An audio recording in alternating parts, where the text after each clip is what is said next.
Fine arts? Yan ba talagang gusto mong kurso? Ikaw ang panganay at nag-iisa kong anak na lalaki. Alam mo ikaw ang dapat magmana ng lahat ng ito at sumunod sa yapak ng iyong mga ninuno bilang isang historian. Pero dad, ayoko nga maging istorya na kagaya mo at lalo-lalo na ni Lolo. Legacy na ng pamilya mo ang maging historian, anak. At hindi lang ako at ang lolo mo ang isang historian. At saka, ano bang maipapakain mo sa iyong magiging asawa at magiging anak kung susundin mo ang kurso mong fine arts?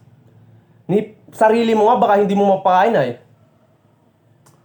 Bakit ba kasi hindi nyo ako maunawaan? Magiging tanyag na pintor ako at hindi kailanman magiging historian.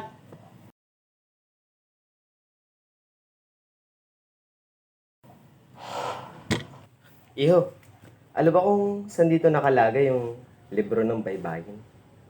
Baybayin? Pasensya na po kayo, sir. Hindi po ako pamilyar sa salitang iyan. In fact, this is the first time that I hear that word. Iho, tila yata'y wala kang alam sa kasaysayan ng Pilipinas. Dapat ay alam mo ito dahil isa kang Pilipino.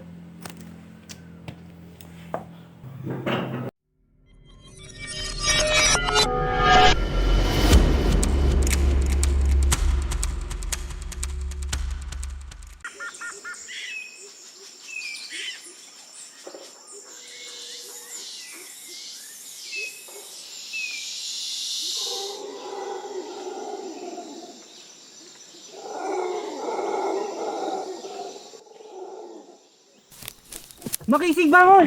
Baka wala na ang baboy ramo. Baboy ramo? Bakit naman natin huhulihin yun? Saka sino ka ba? Nasaan ba ako? At bakit ganito ang suot ko? Kailan pa ako nagkatato? Basta, bilisan mo! Ito na si Batmo! Tara! Sandali!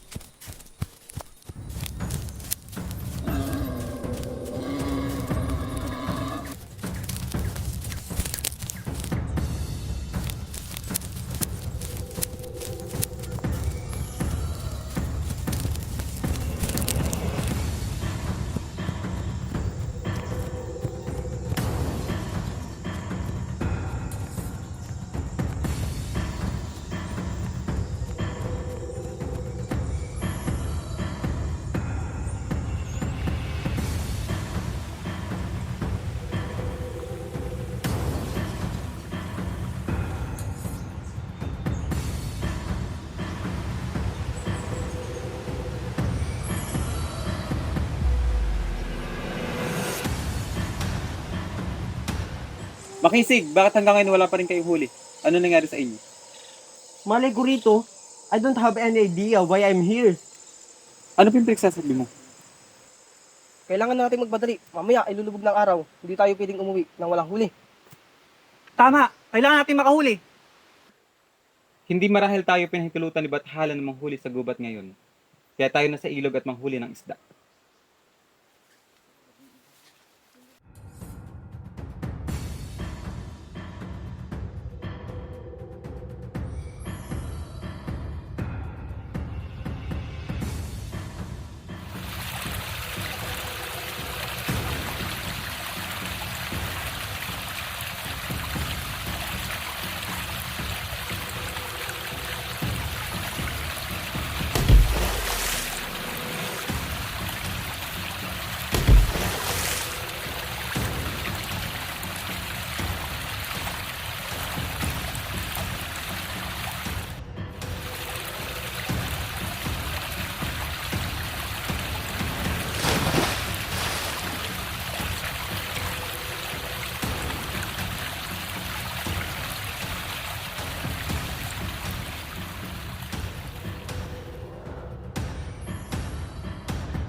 Makisig, nalampasan natin ang bahay mo.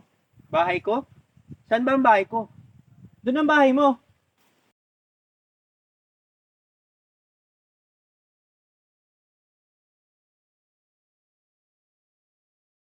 O anak, nandiyan ka na pala. Kamusta ang pangangaso kasama ang mga nakakatanda? Wala nga pong nahuli. Wala ka palang huli? Aba, ngayon lang nangyari ang lahat ng ito ah. Heto, ikaw na magsindi ng apoy at sa palagay ko na may uuwi na ang iyong ama galing pangangaso.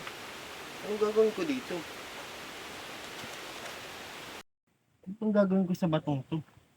Wala ba silang posporo o lighter man lang? Baka ganito. Paano to?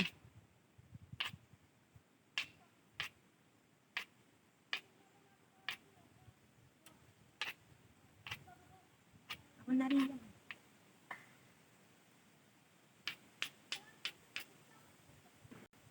Wow! Ang galing!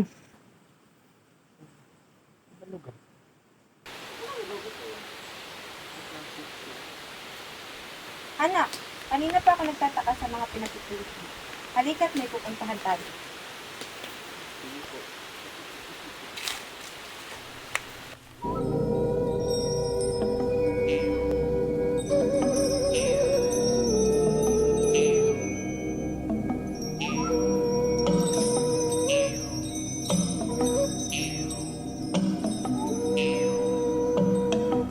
Nararamdaman ko na may kasama tayong hindi dapat naririto.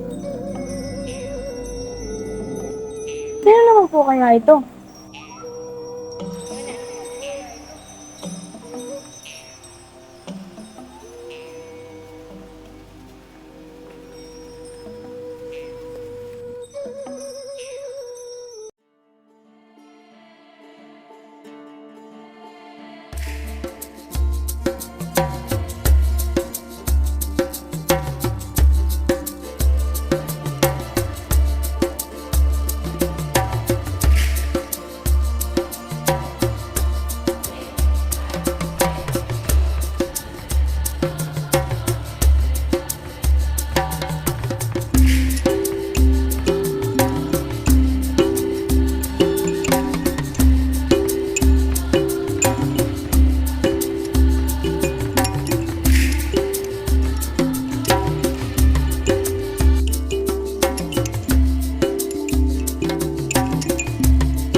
Ganito pala ang buhay ng mga sinaunang tao noon.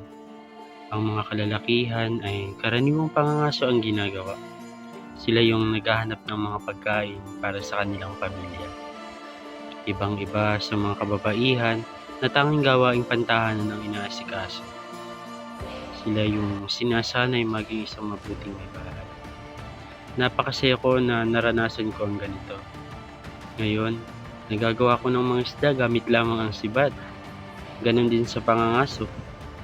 Hindi ko rin nakalain na matututunan kong magsindi ng apoy gamit lamang ang bato.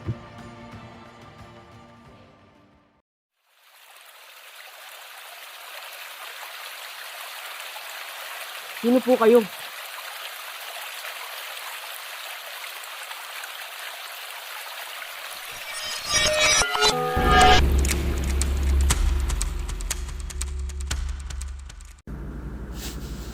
Oras na ba ng pangangaso?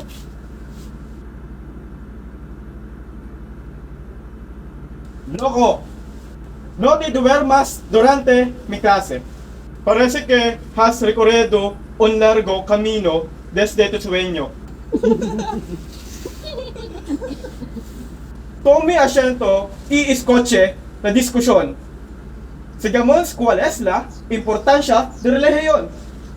Crisanto, La religión es importante porque enseña lo que está bien y lo que está mal. nuestra clase ha terminado. Felipe, tinatawag ka ni Padre Pablo. May inuutos sa iyong dadalhin kay Senyora Pasita. Felipe parece estar fuera de sí.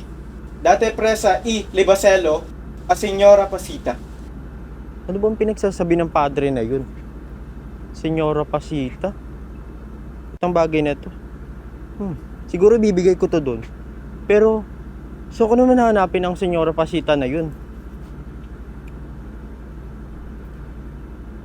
Felipe, hintayin mo ako. Ano bang nangyari sa'yo? Tilang wala ka sa iyong sarili. Sorry, siguro nga wala na ako sa aking sarili. Nabagok ba ang iyong ulo? Ikaw ba naman ang madapa ng ilang beses na? Ano nang dapa? Wala. Pwede bang sumama na lang ako kay Senyora Pasita? Parang di mo naman ako kilala, Felipe. Kung nasa nang yung tungo ay nadoon din ako.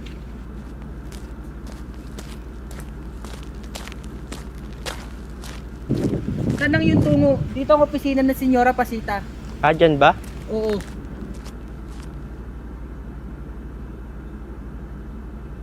Adelante. Salil primero.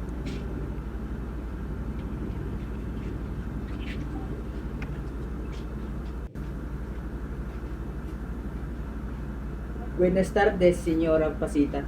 Buenas tardes. Muchas gracias.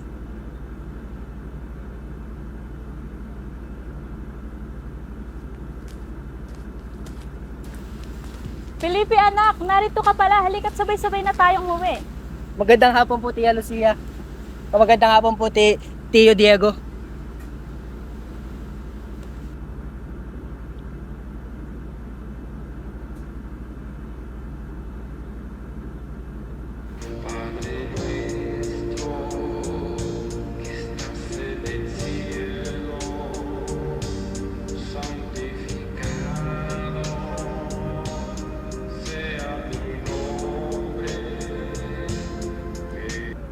Ngayong nasa panahon ako ng mga Espanyol, napansin kong ibang-iba ito sa naranasan ko nung unang panahon. Kung doon, yung mga matatanda ang nagtuturo sa mga kabataan, dito naman ay padre at iba pang gurong Espanyol. Tanging mga ilustrado lamang ang may kakayanang mag-aaral sa paaralan. Walang pantay na karapatan sa edukasyon para sa babae at lalaki. Karaniwang tinuturo nila ang mga awit ng simbahan at kung ano pang tungkol sa relihiyong Kristiyano. Bukod ang eskwelahan ng lalaki at babae. Maingat at mahinhin ang kilos ng mga kababaihan na karaniwan nilang tinuturuan ng pananahi. Unti-unti kong nalalaman ang kasaysayan ng ating bansang Pilipinas. Ayos lang po ba kayo? Salamat, Tio. Kayo po.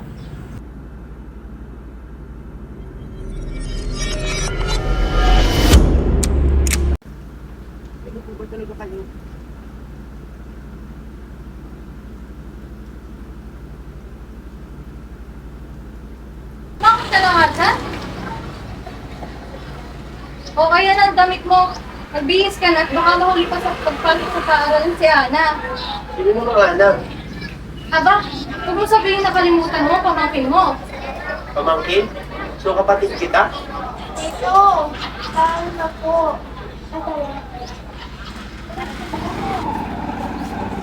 Thank you, talaga po. Ayoko po magpapos sa unang araw ng klase. Bakit ako magkakalit sa kanya?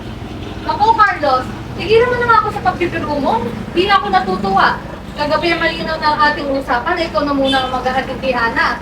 At alam mo, magpupunta ako sa kuya mo. At baka mamayang hapon na ako makauwi. Kaya sige na, tumayo ka na dyan at magbihis ka lang. Tara na, anak.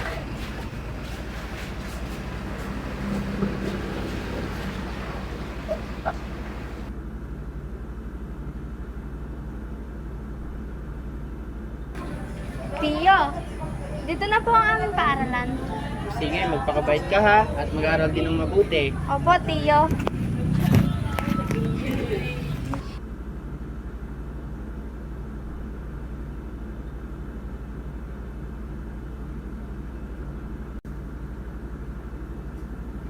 Good morning, children. I am Miss Catherine James. And I am Miss Elizabeth Gray. And we came here from the United States of America using the USS Thomas ship. So today we're going to teach you an alphabet song. So we're going to sing it first, then after that, you will repeat after us. Are you ready, class? A, B, C, D, E, F, G, H, I, J, K, L, M, N, O, P, Q, R, S, T, U, V, W, X, Y, and Z.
Good morning, mister. How are you?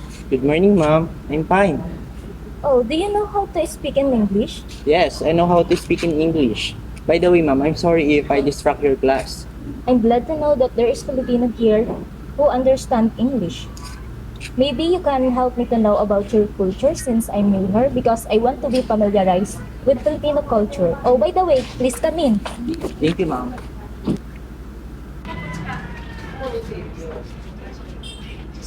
O anak, andyan ka na pala. Parito, umupo ka muna. O, kamusta pala ang unang araw mo sa paaralan? Masaya po ako, Inay.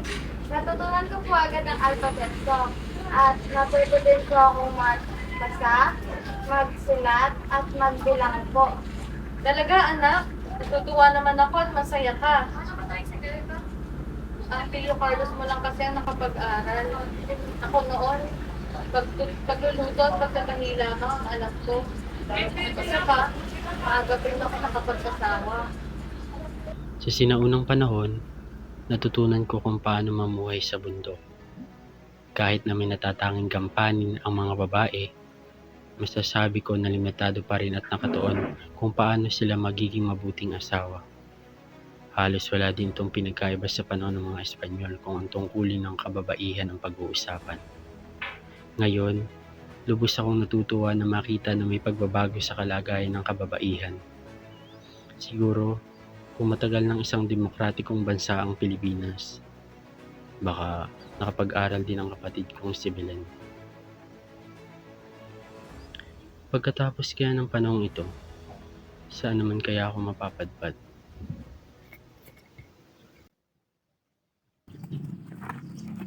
Oo. Malapit na magabi. Tila yata'y malalim ang iyong iniisip. Hala, madaling na rin pala. Hindi ko na malaya ng oras.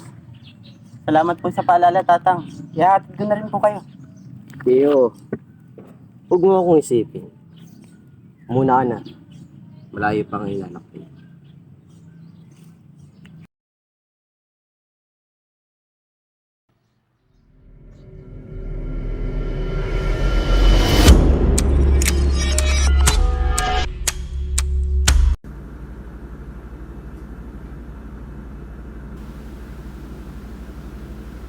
Joaquin, gising na. Mahuhuli ka na sa iyong klase. Klase? Oo, may klase ka ngayong araw. Halika na, inaantay ka na ng mga bata. Bilis na, tayo na. Basta ganun na lang gawin mo mamaya pagdating mo sa loob. Joaquin, lapitan mo sila. Bakit? Anong gagawin ko? Estudyante mo yan. Tulungan mo yung nanay na hikayatin yung bata na pumasok na. Bakit naman kasi pipilitin yung bata kung ayaw pumasok eh? Alam mo, sa panahon ngayon, pag tungtong mo ng 7 taong gulang, dapat pumapasok ka na sa paaralan. At saka, hindi naman palibhasa ayaw ng bata ay susundin na ng magulang. Mas madalas alam ng magulang kung ano ang nararapat para sa mga bata. Sa bagay, ganun din sa panahon ko. Joaquin, ayos ka lamang? Oo, tayo na. Halika na.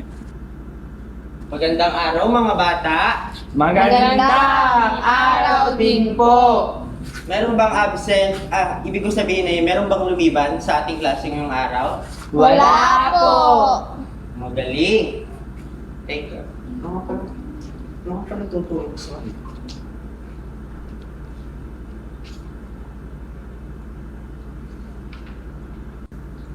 Mga pala. Mga bata, may kilala ba kayong bayani ng ating bansa? Sige Maria. Sigat Jose Rizal po.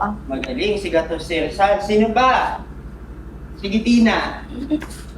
Andres Bonifacio po. Mahusay, si Andres Bonifacio. Mga bata, alam niyo ba ang kahalagahan ng pag-aaral natin tungkol sa ating mga bayani? Sige, si Pina. Para po malaman natin kung paano nila pinaglaban ang ating bansa. Magaling. Ngayon ay isa-isahin natin ang ating mga bayani. Ang una ay si Dr. Jose Rizal.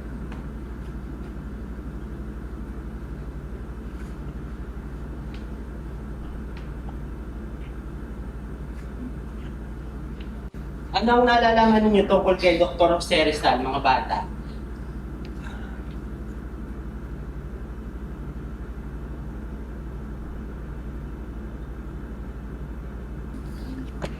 Nakakapagod din pala maging guro, no? Ayos ka lang? Hindi naman ako nagre-reklamo. Sinabi ko lang na napapagod ako. Saka natutuwa rin naman ako na tinuturuan ko yung mga bata tungkol sa ating mga bayani. Natural lang naman yun. Talagang dapat natin ituro sa mga bata ang iba't iba ng mga bayani natin. Saka require sa atin yun para alam ng mga bata kung sino-sino ba yung mga tao na nagbuwis ng buhay para sa mahal nating bayan. Sa bagay, history. Magiging proud sa akin ito si Dad. Saka maganda rin na mapagpukusan ko itong isang subject na to. Pero pinagsasasabi mong isang subject, lahat ng subject hawak natin. At saka, ayan ka na naman. Wala ka na naman sa sarili mo. Baka hindi mo rin alam na mamayang hapon meron ka pang klase at ibang bata naman ang tuturuan. Ano? Lahat ng subject ituturo ko tapos sa hapon meron pang tuturuan na ibang estudyante? Aha. Dahil, this is so exhausting. Hoy, huwag mo akong ma-English dyan. Tagalog ang lengguwahe natin at ayon sa Executive Order number 134, Tagalog ang ating national language. Tagalog? Sa pagkakalam ko, Tagalog lang yun. Ang alam ko, Pilipino ang national language natin. Nasaan bang panahon ko? Ay, ewan ko sa'yo, Joaquin. Baka hindi mo na rin tanda ang iba pang Commonwealth Act. Commonwealth? Ibig sabihin nasa Commonwealth era ako ngayon. Ay nako, bahala ka. Uuna na ako, dahil magtuturo pa ako ng pananahi sa mga bata. Ikaw, anong ituturo mo? Hindi mo na naman alam. Hindi mo na naman alam kung ano ituturo mo sa mga bata ngayong araw. Ano ba ituturo? Magtatanim kayo, Joaquin. Magtatanim. Magtatanim. Saan? Doon! Kaya lumayas ka na. Sige na, paano na ako. Magtatanim. Magandang araw mga bata. Magandang araw din po. Bago tayo magsimula sa ating takdang aralin, nais ko munang malaman, meron bang liban sa ating klase? Wala po. Eh, meron bang nahuli? Si Juan po. Juan, bakit ka naman nahuli? Nahuli po ako ng gising. Ay, sa susunod, umagap ka ng gising ha? Opo. Yan, mga bata, masama na bata pa lamang tayo ay tayo pahulihin na, lalo na sa ating klase. Maliwanag po? Opo. Ngayon ay magsisidada ko na tayo sa ating takdang aralin. Ang ating takdang aralin ay... Pananahi. Paano magtahi? Meron ako ditong...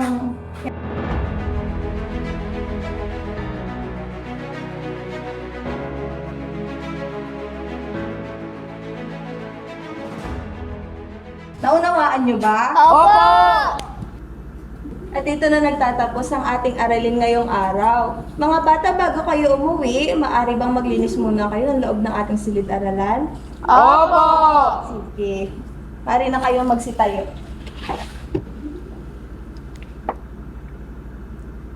Sa paglalakbay ko sa iba't ibang panahon, ay iba't iba rin ang aking natututunan. Sa panahon ito, nalaman ko na mahalagang matutunan ng mga bata ang pagkakaroon ng mabuting asal at tamang disiplina. Mahalaga rin na matutunan nila ang mga gawain na katulad ng pananahi at pagtatanim dahil lubos na makakatulong ito sa kanilang buhay. At higit sa lahat, natutunan ko hindi biro ang maging isang guro.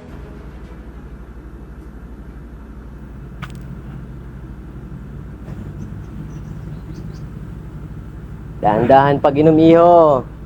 Sandali. Magpakilala ka. Saan panahon mo naman ba ako dadalhin?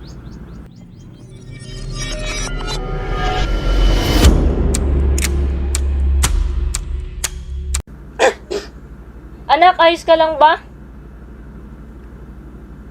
Okay lang po ako. May naalala lang. O siya, kailangan mo ng bilisan ang pagkain at baka mahuli ka pa sa iyong klase. Balita ko pa naman ay istrikto sa oras ng pagpasok ang mga Hapones. Hapon? Ibig sabihin na sa panahon ng mga Hapones.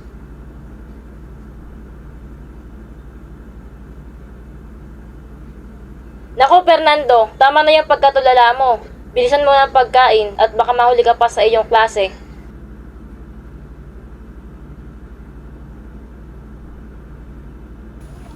Fernando! Oh, Alberto, nandito ka rin pala? Sino Alberto? Ako to, si Antonio.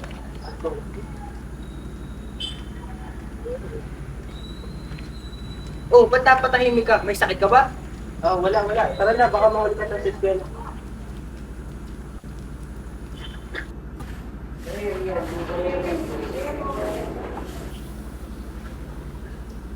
Ohayo kodomatashi.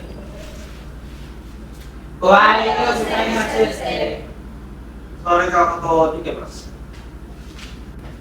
Kahapon may tinuro ko mga salitang Hapon. Alam niyo po ba mga salitang yun? Ano sa salitang Hapon ang salamat? Fernando. Uy, tawag ka. Ano daw ibig sabihin ng salamat? Salamat? Oo. Fernando, nasagot mo.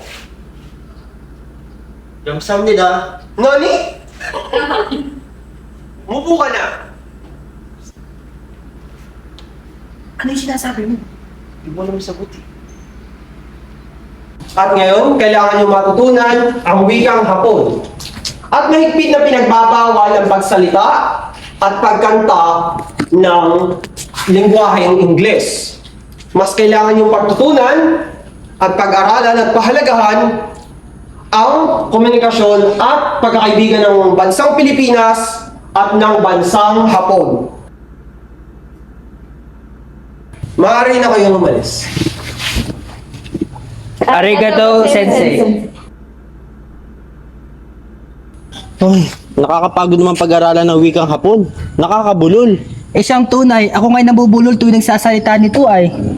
Nabalita mo na ba na wala na tayong bakasyon? Walang bakasyon? Bakit? Napagdesisyon ng mga Hapon na tanggalin ang ating bakasyon at pahabain ang pasukan. Ano ba naman yan? Tinatamad ako mag-aaral. Hayaan mo na lang yan kahit kumain sa bahay at may masarap na ihahain si nanay. Kakaibang aral naman ang ibinigay sa akin ng mga Hapon. Napagtanto ko na bagaman ang mga Hapon ay may katangian ng pagka-stricto, binigyan naman nila ng diin at importansya ang pagmamahal sa trabaho at tamang pag-uugali.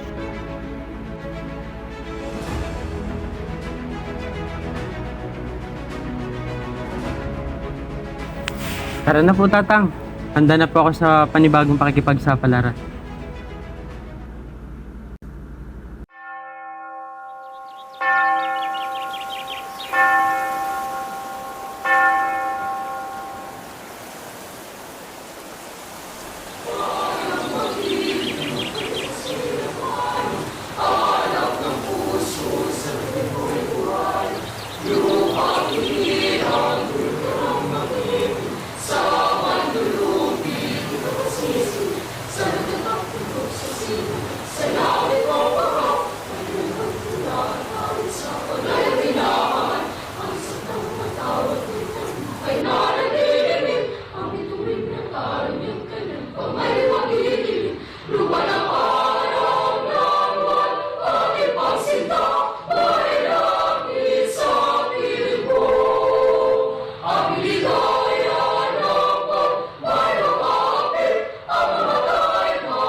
Ang panahon naman kaya ako dinala ng matandang yun.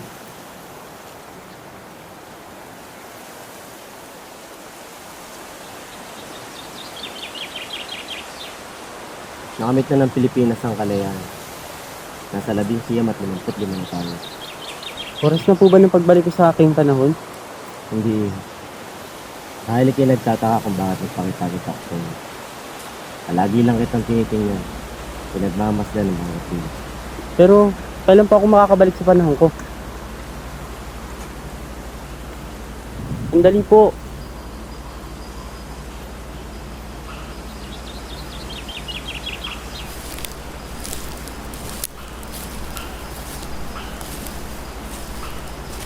Mga bata, bago tayo magumpisa sa ating tatalakayin, meron lamang akong maikling iaanunsyo.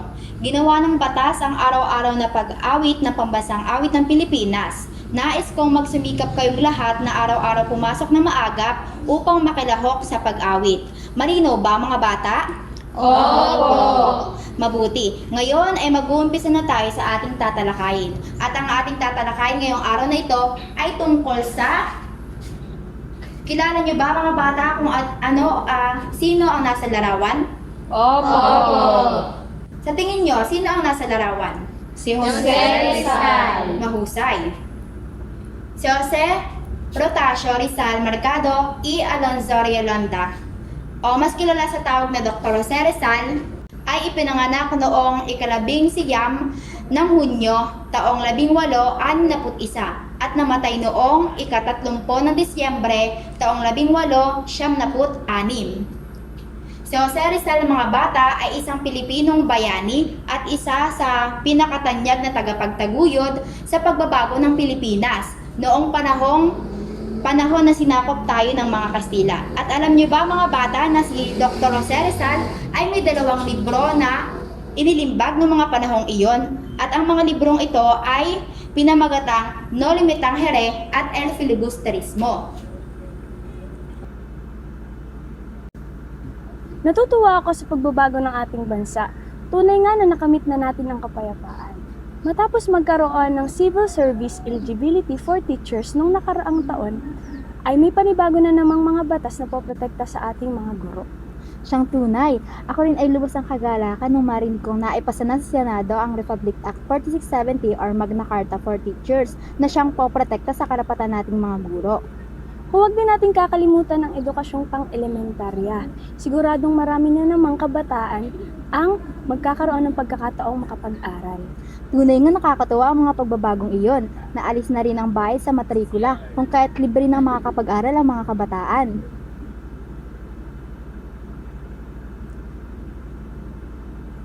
Nung ay may natutunan ka sa iyong mga karanasan, inaasahan kong papaunin mo ang iyong mga kaalaman sa iyong panahon. Tunay na maslimutan kasaysayan ng Pilipinas. At masaksihan ito gamit ang sarili kong mga mata ay isang karangalan na babaunin ko habang buhay. Handa ka na ba? Bumalik sa iyong panahon. Marami ako naging karanasan sa aking paglalakbay sa iba't ibang panahon. At natutuwa ako rito dahil marami akong natutunan. Alam ko na hindi ako nabibilang sa panahon ko. At alam ko rin na may kailangan pa akong gawin sa aking panahon. Kaya naman, handa na po ako.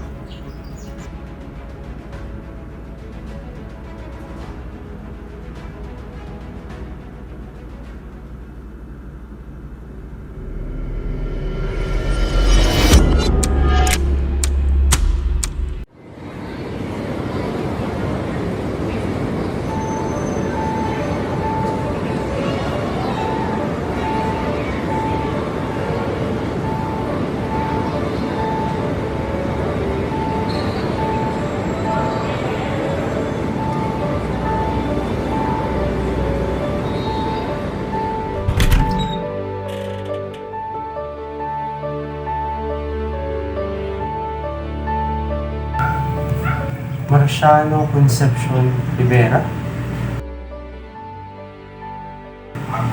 Apelyido ko? Siya ang Lolo Mariano mo. Marahil ay nakilala mo na siya.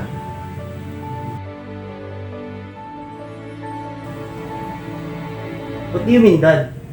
May alam ka ba sa nangyari sa akin? Sabi nga nila, papunta ka pala, ay pabalik na ako. Ibig sabihin...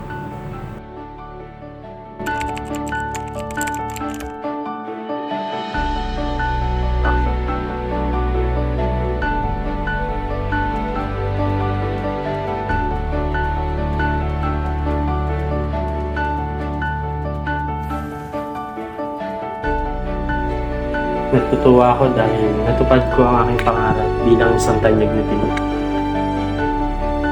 Sa kabila nun, hindi ko rin naman nabigo si Dad dahil nagawa ko pa rin ipinta ang kasaysayan ng Pilipinas.